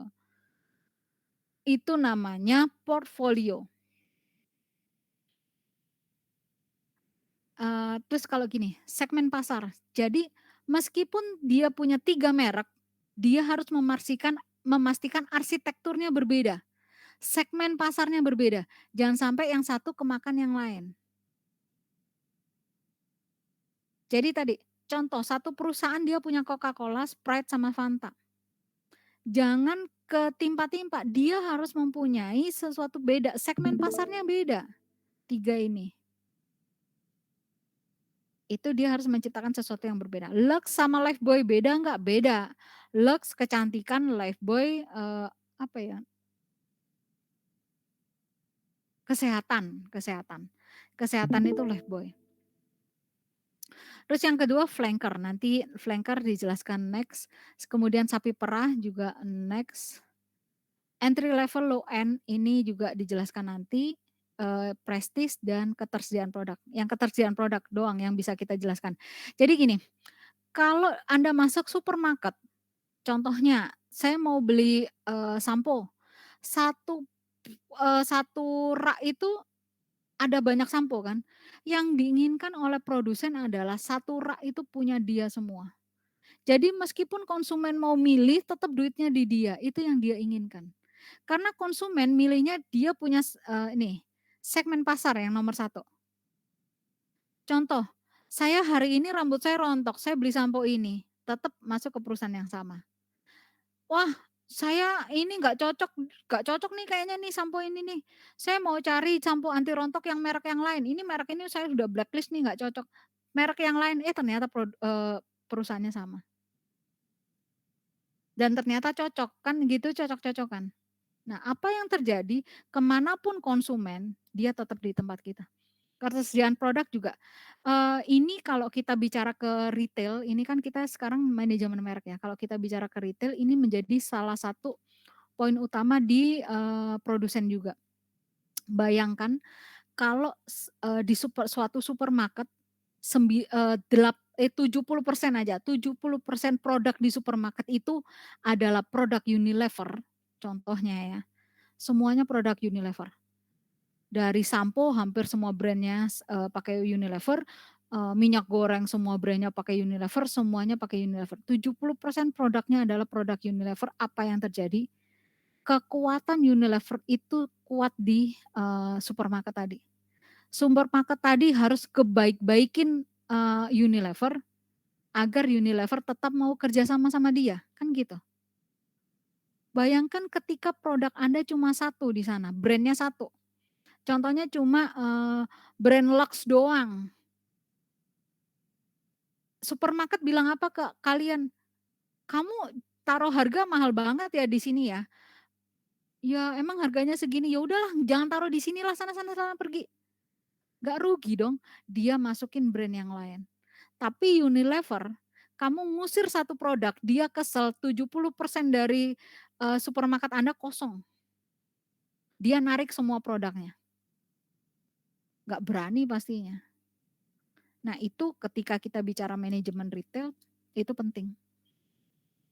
Portfolio itu bisa menguasai kita sebagai, apa namanya, menguasai jaringan jadinya. Nah ini yang ketujuh yang tadi saya bilang mencari, variasi, dia berpindah. Terus yang selanjutnya persaingan internal. Persaingan internal nih bagus ya. Jadi contohnya gini, ada 3 sabun seperti yang saya bilang tadi di Unilever ada, Lux, Lifebuoy sama Camay. Nah, kita kasih tiga-tiganya manajer produk. Lux manajer produknya sendiri, yang 2 ini juga manajer produknya berbeda. Terus kita bilang, "Oke, bikin persaingan." Ini lebih ke arah bagus dibandingkan dengan ada satu pimpinan yang satu yang mem-branding 3 produk. Karena mereka bersaing, mereka jadi lebih, termotivasi untuk memenangkan persaingan. Bahkan persaingan di antara internal dan eksternal, itu yang paling penting. Terus yang selanjutnya skala ekonomi. Nah, skala skala ekonomi ini kan, biasa ya distribusi. Jadi contohnya kalau 70% produk yang ada di suatu supermarket pasok oleh dia, pastinya juga bedalah. Pasti, biaya pengiriman lebih murah dan yang lain-lain. Selanjutnya flanker. Kalau flanker itu apa? Kalau flanker itu, eee, gini, dia itu seperti bodyguard intinya. Ini, kalian bisa baca di sini, dia seperti bodyguard, Garuda sama Citylink. Eee, Flanker yang paling terkenal itu adalah, Surf. Dulu, eee, Rinso itu market leader banget, market leader di Rinso. Jadi sampai orang itu bilang deterjen itu adalah Rinso dan dia bisa mengalahkan popularitas dari sabun colek yang sebelumnya menjadi sabun kebanggaan orang Indonesia.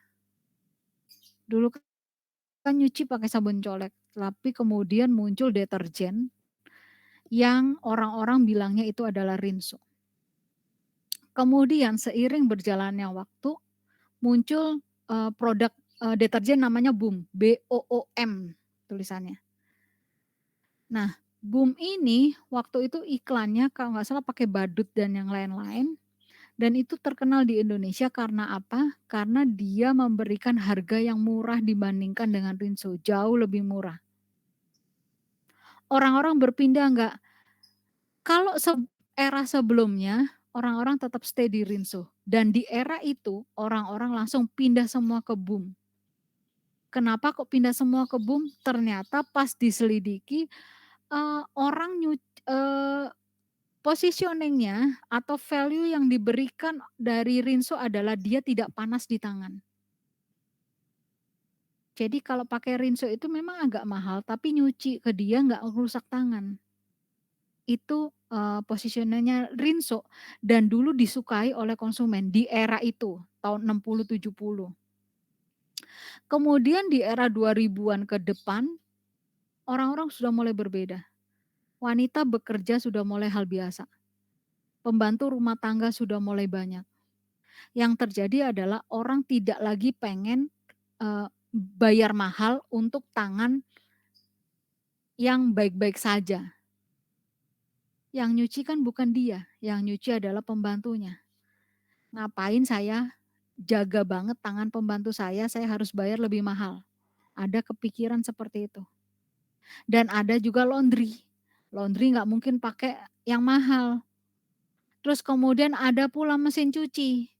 Mesin cuci nggak butuh jaga tangan. Yang terjadi orang yang tadinya beli Rinso beralih semua ke deterjen murah yaitu BOOM, BOOM. Rinso udah mulai galau waktu itu, penjualannya udah mulai ngedrop.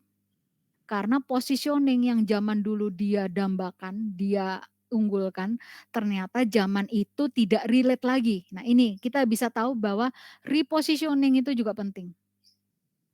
Dulu mungkin penting, karena dulu ibu-ibu, ibu rumah tangga dan nyuci pakai tangan. Tapi di kala era itu sudah berubah, buat apa, deterjen yang menjaga tangan tetap halus, buat apa? Kalau udah pakai mesin cuci. Eranya berubah, repositioning penting. Kemudian orang-orang beli BOOM, Rinso, mulai kehilangan pasar. Kemudian Unilever mengeluarkan Surf, SURF. Deterjen berharga murah untuk bersaing dengan BOOM. Kan orang-orang yang beli Rinso udah ketarik ke BOOM kan, gimana cara narik lagi ke Unilever duit tadi yang sudah ke perusahaannya BOOM. Dia mengeluarkan Surf, murah, harganya sama dengan, BOOM. Deterjen harga sama dengan BOOM. Apa yang orang-orang lakukan? Orang-orang milih ke Surf loh, pindah Surf, harganya sama sama BOOM. Kenapa? Surf corporate brand-nya lebih oke. Orang-orang berpikir, sama nih harganya, tapi, Surf buatan Unilever, Surf anaknya Rinso orang-orang bilangnya. Ya mending Surf lah gitu. Nah ini nanti eee, apa ya, di materi ini kan ada namanya corporate branding kan. Jadi kalau, harganya sama, perusahaannya lebih mentereng, ya pilih yang inilah. Jadi yang tadinya beli BOOM, lari semua ke Surf. Surf ini namanya flanker. Dia melindungi, Rinso. Rinso tetap ada dan sebagai ikon dan orang-orang tadi menjadi punya 2 pilihan. Kadang kalau milih sekarang Rinso kan Anda lihat sangat inovasi, sangat, inovatif. Jadi kalau Anda contohnya ada sesuatu yang agak sulit untuk dibersihkan dengan deterjen biasa, sekarang inovasinya Rinso ya, dia pilih Rinso. Jadi dia tidak lagi concern ke tangan halus tadi. Terus kemudian kalau cari yang harga lebih murah, dia ke Surf. Tapi tetap pakai, duitnya tetap ke, apa namanya tadi, Unilever. BOOM hancur. Jadi ketika suatu raja itu kan Rinso tadi ya, dia merek, pelopor, merek yang sangat dibanggakan di situ, dia nggak akan mengotori tangannya untuk merusak BOOM, menghancurkan BOOM. Dia pakai bodyguard untuk merusak BOOM. Dengan cara apa? Surf bodyguard-nya. Apa yang terjadi tadi, akhirnya pindah semua balik ke Unilever, tapi langsung akhirnya dibikin branding 2. Sekarang dua-duanya punya pasar. Dan jangan salah ya, kelemahannya flanker adalah akhirnya dia jadi bersaing sama induknya. Jadi Surf bersaing sama Rinso, itu yang terjadi. Tapi Anda tahu ketika dia satu perusahaan, akan lebih mudah untuk membedakan diri kan, dibandingkan ketika pesaing Anda adalah orang di luar perusahaan. ketika modal seperti ini, Surf itu lebih fokus kalau Anda lihat di positioning-nya lebih fokus ke deterjen pemutih. Kalau Rinso ke deterjen inovatif. Inovatif banyak inovasinya, saya lupa inovasinya apa. Jadi ketika kamu satu perusahaan, kamu akan lebih mudah untuk membedakan. Jadi jangan khawatir di sana, mending persaingan itu dalam perusahaan. Karena Anda bisa bikin sesuatu yang beda dengan cara mudah dibandingkan dengan pesaing Anda orang lain. Ini sama terjadi di Garuda Indonesia. Jadi Garuda Indonesia itu tadinya paling besar di Indonesia, kemudian dihancurkan oleh AirAsia, kemudian AirAsia muncul Citylink untuk, bersaing dengan AirAsia. Citylink cepet loh naiknya, brand-nya, karena apa? Orang-orang menganggap dia anaknya Garuda. Yang selanjutnya adalah Kesko. Kalau Kesko ini kadang ada merek yang dipertahankan, eee, tapi yang terjadi karena dia menghasilkan uang yang banyak. Kita contohkan Netflix nih. Netflix itu ada layanan DVD dan layanan, film biasa yang seperti Anda lihat. Yang kita biasa nonton film itu ada 93 juta pelanggan, namanya layanan streaming. Nah, tapi dia punya layanan DVD, pelanggannya cuma 4,3 juta, berarti kan kecil. Kenapa kok nggak dia nutup yang ini fokus ke 93 juta? Kalau orang berpikir seperti itu. Harusnya seperti itu ya. Kalau sesuatu ini sudah tidak potensial, sebenarnya ditutup karena biayanya besar. Daripada punya biaya besar, mending biaya tadi buat, eee, dimasukkan ke yang lebih potensial, yaitu yang 93 juta. Tapi apa yang terjadi, kita bisa melihat bahwa ternyata yang pakai DVD ini adalah orang yang loyal. Jadi dia mempunyai, eee, dia langganan dan langganannya itu terus-terusan. Jadi meskipun dia cuma 4,3 juta, ini pasti dia beli. Beda dengan 93 juta. Mungkin dia memperpanjang langganan dan mungkin juga tidak. Yang 43 juta ini pasti dia, karena dia udah punya pasar. Jadi ada orang yang fokus suka DVD, itu dia punya, eee, apa, target pasar sendiri. Jadi dia udah punya pasar yang kuat. Dan orang ini nggak perlu ada iklan, nggak perlu ada apa, dia tetap beli. Seperti orang yang penyuka piringan hitam, itu dia punya pasar tersendiri. Jadi dia tetap ada. Karena apa? Kalau orang yang sudah loyal kayak gini, harganya kamu naikin, dia tetap beli, nggak ada iklan, dia tetap beli, dan dia tiap bulan beli di Anda. Makanya dipertahankan. Ini termasuk Kesko, meskipun secara logika dia nggak Kesko. Karena apa? Anda jangan salah, 93 juta yang Netflix ini, dia harus mengeluarkan biaya pemasaran yang besar, karena dia harus bersaing dengan pesaing. Dan bisa jadi pendapatannya tidak sebanding dengan pengeluarannya. Bisa jadi labanya kecil, karena terlalu banyak promosi yang dia keluarkan untuk bersaing. Yang DVD yang 4,3 juta, nggak ada pesaing dan, konsumennya loyal. Ini duit semua loh, biaya nggak ada, duit ada. Ini namanya Kesko. Jadi Kesko itu seperti, sapi perah yang nanti bisa membiayai teman-temannya, gitu. Jadi ada beberapa produk, contohnya tadi ada, contoh ya Rinso, Surf, apa gitu. Rinso udah banyak duit nih, banyak duit tuh ceritanya gimana, konsumen itu beli tanpa harus, ada promo.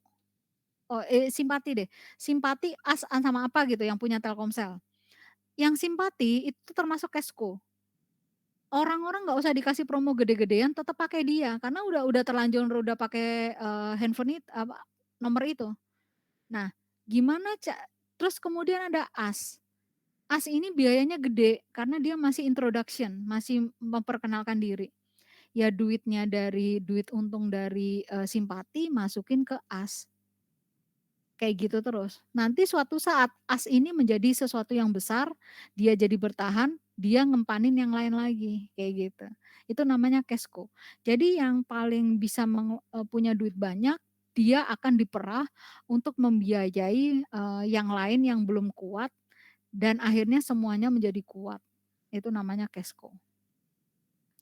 Low end, entry level, high end, prestige brand ini yang maksud gini ya, jadi kalau, perluasan tadi contohnya contohnya tadi, portfolio, biasanya spesifikasinya bisa juga low end. Low end itu spesifikasi rendah, kegiatan ringan dan yang contohnya handphone, handphone yang spesifikasi rendah, bukan murah ya, spesifikasi rendah. Biasanya untuk kegiatan ringan dan biasanya juga bisa jadi itu murah. Contohnya laptop yang orangnya cuma ngetik-ngetik doang, biasanya belinya low end. Low end tidak selalu murah loh. Bisa jadi, dia ringan tapi mungkin brand-nya bagus. Terus kemudian entry level, kalau entry level ini pasti dijual dengan harga murah. Entry level tidak selalu spesifikasi rendah. Entry level bisa jadi Xiaomi, dia murah tapi speknya tinggi, entry level namanya. High end itu spesifikasi tinggi. Prestige brand itu adalah produk mahal. Makanya biasanya, portfolio itu jenjangnya kayak gini, gitu. Selanjutnya brand hierarki. Kalau brand hierarki di sini adalah, menampilkan jumlah dan sifat seluruh produk perusahaan. Kita bisa lihat di sini, semua brand, ini contohnya Toyota, ada berbagai brand, itu pasti punya sifat masing-masing. Kalau Anda lihat Honda, Honda motor ya, Honda motor ada Beat, ada Vario, ada yang lain, itu punya sifat masing-masing loh, jangan salah loh. Dia nggak mungkin saling makan. Contohnya Honda Scoopy nih, sama Honda Beat, beda nggak? Beda. Mereka punya pasar tersendiri. Vario sama Beat, pasarnya beda nggak? Beda. Itu namanya brand hierarki. Jadi kita harus melakukan hierarki di sini, agar kita bisa tahu apa, turunan dari brand kita, dan kemudian apa yang dirasa saling makan. Contohnya Corolla ternyata makan Camry, yang satu dimatiin, contohnya gitu. Kan kalian lihat ada beberapa brand yang memang dihilangkan. Contohnya dulu, Honda motor ada Legenda, ada Grand, kemudian dihilangkan, Supra tetap ada contohnya. Nah itu kan berarti kan dia melakukan hierarki dulu, kemudian ketika dia sudah nggak relate di-cut, tapi minimal dia udah tahu alurnya, dia turunannya kemana, kayak gitu. Itulah gunanya brand hierarki. Merek perusahaan ini yang, saya bilang tadi, ketika, orang-orang tadi dari boom, kemudian lihat Surf harganya sama, kemudian dia beralih ke Surf pastinya, karena nama besar dari Unilever. Nah ini kita lihat, eee, asosiasi citra bisa jadi perusahaan ini karena dianggap citra perusahaan berkualitas tinggi. Dia membuat produk terbaik, ini contohnya perusahaannya Apple. Apapun brand yang dikeluarkan Apple dianggap itu berkualitas tinggi, contoh ya. Terus yang perusahaan inovatif, orang-orang beranggapan itu Google. Jadi biasanya hal-hal yang ada yang unik, baru, dan yang lain-lain itu adalah Google. Itu berarti citra. Terus asosiasi pelanggan dan hubungan, ini ada juga. Nordstrom ini, hubungan dengan pelanggan ini yang paling bagus. Itu di contohnya ya, saya kalau di Indo saya kurang tahu. Terus yang selanjutnya ada citra perusahaan yang bertanggung jawab sosial. British Airways, bisa juga ini yang, bertanggung jawab secara sosial bisa jadi, Body Shop kali ya. Body Shop itu kan sangat ramah lingkungan dia, konsepnya. Jadi apapun yang dikeluarkan dari perusahaan itu, menggambarkan itu. Oh ini kan perusahaan ya, kalau itu brand.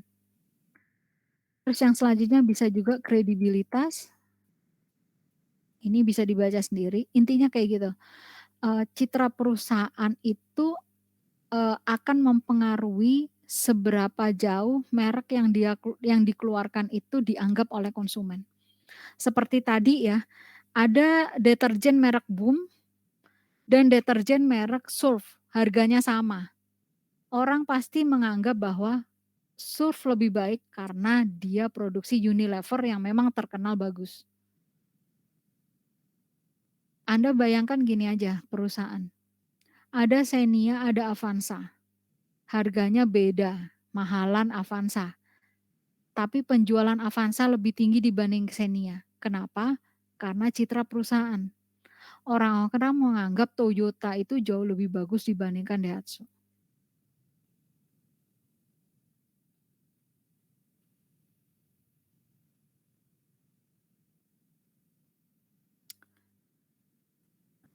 Terus yang selanjutnya adalah mengelola merek perusahaan. Kalau mengelola merek perusahaan ada yang kita bilang, CSR. Kalau CSR itu gimana? Jadi kalau Toms itu, kita bisa bilang kalau, apa namanya ya, dia kegiatan CSR-nya adalah membantu orang. Ada konsep one for one itu, memberikan sepatu pada anak-anak Argentina. Itu termasuk CSR. Corporate image, di sini dia fokus pada inovasi dan dia ramah konsumen. Jadi, ada berbagai macam hal yang bisa dilakukan oleh perusahaan, nggak hanya satu poin saja, tapi yang penting adalah hal yang dia lakukan itu disukai oleh konsumen, itu yang harus Anda pikirkan. Terus yang selanjutnya bisa juga perubahan nama perusahaan. Rebranding banyak ya, jadi Anda pasti tahu sekarang aja Facebook namanya sudah ganti. Terus Mozilla dan yang lain-lain sudah berganti. Biasanya ini juga akan, apa ya, untuk mengelola merek perusahaan. Mungkin nama yang lama dianggap kemarin ya, kita udah bahas pas sebelum UTS, nama yang dipakai itu dianggap tidak bisa membuat brand ini menjadi berekspansi lebih jauh. Sama seperti Mizue kemarin, ketika dia pakai, apa namanya, Snow King, dia akan sulit untuk berkembang ke produk non es. Bisa juga itu yang terjadi. Ya, jadi mengelola merek perusahaan ini ada corporate social responsibility, ada image, jadi image-nya menunjukkan bahwa dia itu bagus, atau perubahan nama dari perusahaan.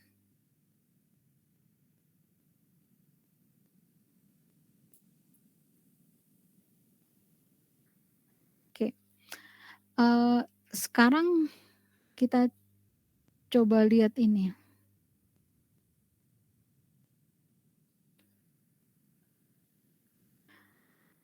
Portfolio, tadi sudah jelaskan keuntungannya, terus, hierarki udah, big data.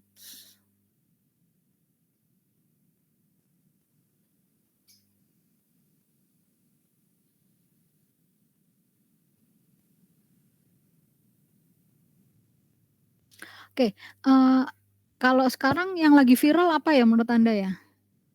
Arsitektur ini ada yang ditanyakan? Brand arsitektur ada yang ditanyakan?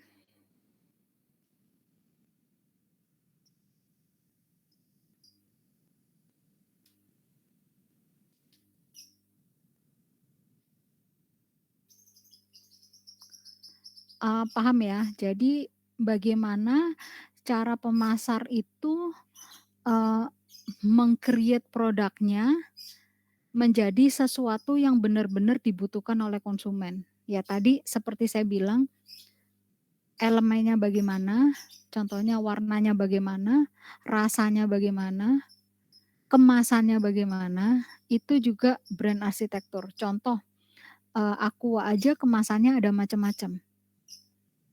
Itu termasuk brand arsitektur. Jadi kalau pas olahraga lebih cocok ke botol yang model seperti ini, terus untuk makan, makan nasi kotak lebih cocok untuk,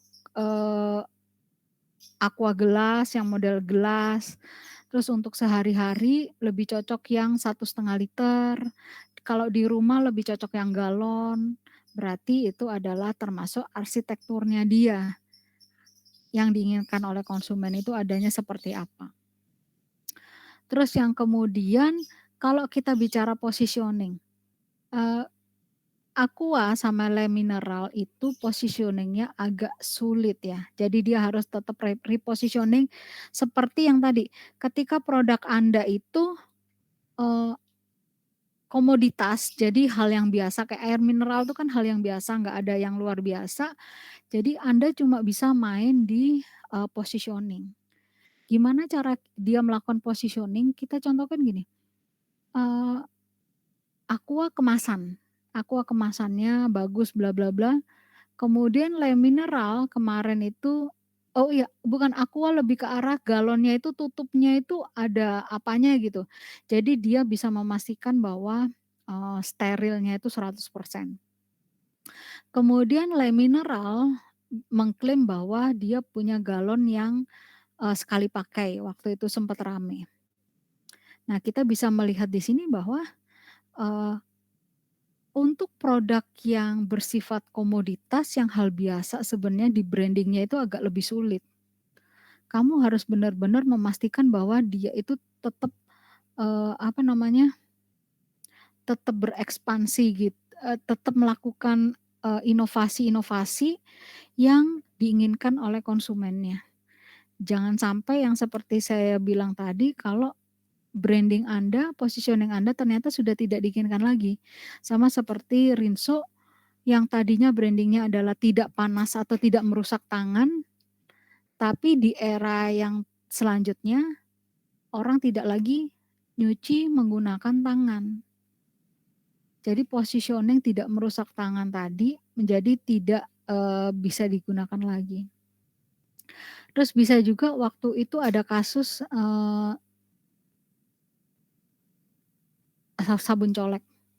Sabun colek sabun colek Wing yang biru, itu kan tadinya kan dia, merek pelopor ya, jadi orang-orang kalau bilang sabun colek itu pasti Wing.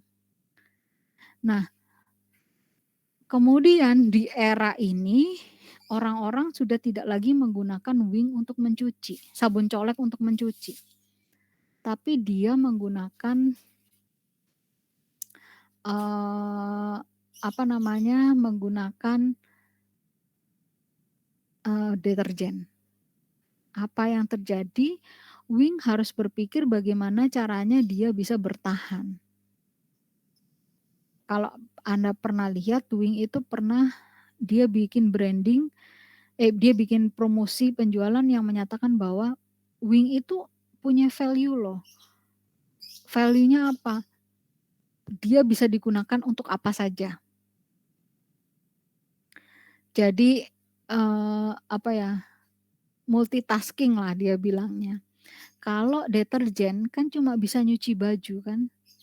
Tapi kalau dia waktu itu di iklannya bilangnya dia bisa nyuci motor, buat bersihin kamar mandi, buat cuci baju, buat cuci piring, terus kemudian buat apa lagi gitu. Jadi dia mengklaim dirinya dia mempunyai banyak value, sehingga daripada Anda beli deterjen mending beli saya, daripada beli, sabun, kayak Sunlight gitu yang buat cuci piring mending beli saya bisa digunakan di semua hal. Dia di iklannya seperti itu kalau Anda cari iklannya. Tapi apa yang terjadi, ternyata hal itu tidak diinginkan oleh konsumen. Jadi kan Anda harus berpikir juga ya, ketika Anda menciptakan, brand arsitektur bisa berupa apa aja ya, positioning-nya bisa berupa cara promosi, harga, saluran, produk, etika atau empati atau CSR apapun yang Anda konsepkan di produk tadi bisa. Tapi kita bisa lihat dia menjadi nggak relate lagi. Saya ngerasa waktu itu ide dia itu bagus, dia bisa menunjukkan banyak hal yang bisa dilakukan dengan satu produk. Tapi ternyata pas dicek ya, saya waktu itu kok nggak booming gitu. Terus saya bertanya ke beberapa orang, ternyata gini, kalau Anda pakai sabun colek itu nggak efektif di cuci piring. Dia hanya bisa mencuci piring yang biasa aja, tapi untuk yang lemaknya banyak seperti contohnya Anda beli masakan Padang, itu nggak bisa hilang, apalagi di perabot plastik, nggak akan bisa hilang dengan, sabun colek. Terus yang kedua cuci baju, mereka bilangnya nggak bersih kalau pakai sabun colek. Cuci kendaraan motor contohnya, nggak akan bersih kalau pakai sabun colek, malah kayak ada plak. Mereka lebih suka yang pakai kit, sabun cuci mobil sabun cuci motor yang namanya kit. Nah, di sini kita bisa lihat bahwa apa, eee, klaim tertentu itu harus disesuaikan dengan zamannya. Kalau zaman sekarang sepertinya yang kita bicara all in one itu tidak disukai oleh konsumen. Kalau zaman dulu itu all in one itu disukai oleh konsumen. Three in one contohnya, two in one. Dulu kalau sampo zaman dulu itu sangat suka orang-orang three in one, two in one. Dia bisa, eee, apa, nggak nggak rontok sekalian nggak ketombean kayak gitu-gitu. Nah itu ternyata kita konsumen atau memang produk klaimnya pasti tahu ya, ketika kita mempunyai keahlian di tempat satu, kita nggak bisa punya keahlian di tempat 2. Ketika kita punya keahlian dua-duanya, biasanya dua-duanya ini setengah-setengah, kan gitu. Kalian pintar matematika, terus kemudian Anda pintar gambar juga, ini sesuatu yang berbeda ya, pintar matematika dan pintar gambar. Ketika pintar dua-duanya Anda sempurna, tapi jarang seperti itu, biasanya Anda pintar salah satu kan.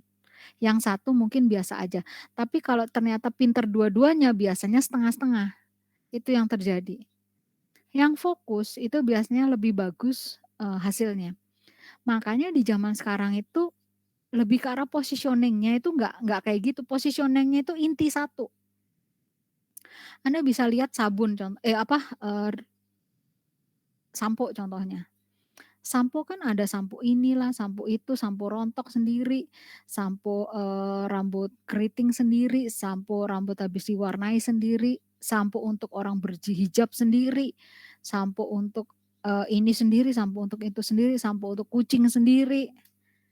Karena mereka mengklaimnya adalah semua itu memiliki keinginan masing-masing. Contohnya sampo kucing, dia ingin Eee, bulunya itu seperti apa.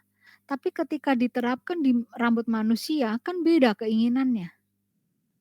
Nah itu yang memang nggak dapat untuk saat sekarang ini, di era ini beda sama era zaman dulu. Kalau zaman dulu bisa, sampo itu model seperti itu bisa. Jadi kita harus pikirkan kalau sekarang itu, arsitektur itu harus didefinisikan dengan tepat banget, fokus, dan pastikan fokus tadi diinginkan oleh konsumen. Jangan sampai tadi, kita punya klaim, tapi tidak diinginkan oleh konsumen. Gimana caranya fokus, tadi saya ulang lagi, Anda bisa menjawab kenapa saya harus membeli produk Anda. Ketika Anda tidak bisa menjawab itu, selesai. Dan ketika Anda menjawabnya secara umum, selesai. Ketika Anda menjawabnya spesifik tapi tidak diinginkan, selesai. Sekarang agak lebih sulit untuk menarik konsumen. Gampangnya apa? Membuat viral, kemudian cepet hilang. Yang kita harapkan kan viral bisa dijaga dengan cara apa? Positioning. Anda tahu Le Mineral itu kan tadinya awalnya viral. Naiknya gara-gara viral, gara-gara dia bikin iklan, ada omongan ada manis-manisnya. Jadi orang-orang itu pada bikin kalimat itu kemudian, oh anak-anak UBM contohnya yang ada manis-manisnya gitu, pada viral seperti itu, bikin meme. Nah terus kemudian untungnya dia bisa mempertahankan keviralan itu, dengan cara dia menjaga produknya dengan baik. Tadinya saya berpikir dia viral sebentar kemudian jatuh, dan Aqua tetap bertahan. Tapi ternyata tidak, dia bisa mempertahankan dirinya, kemasannya bagus kata dia, jadi kemasannya itu, sebelum dibuka itu dia keras. Dia menganggap itu tuh kenapa gitu loh, dia ada klaim-klaim tertentu. Jadi pas habis dibuka baru kemasannya plastiknya itu menjadi agak lembek seperti plastik-plastik, minuman air mineral yang lain. Katanya untuk khusus lem mineral, pas sebelum dibuka itu dia memang keras. Nah ini kita bisa lihat ya, jadi, apa namanya, hierarki penting agar kita tahu bahwa brand kita itu tidak overlap, jadi tidak memiliki brand yang sama, target pasar sama, yang ternyata saling makan. Jadi kita harus mendekati konsumen dengan cara yang berbeda, punya segmen yang berbeda. Terus kemudian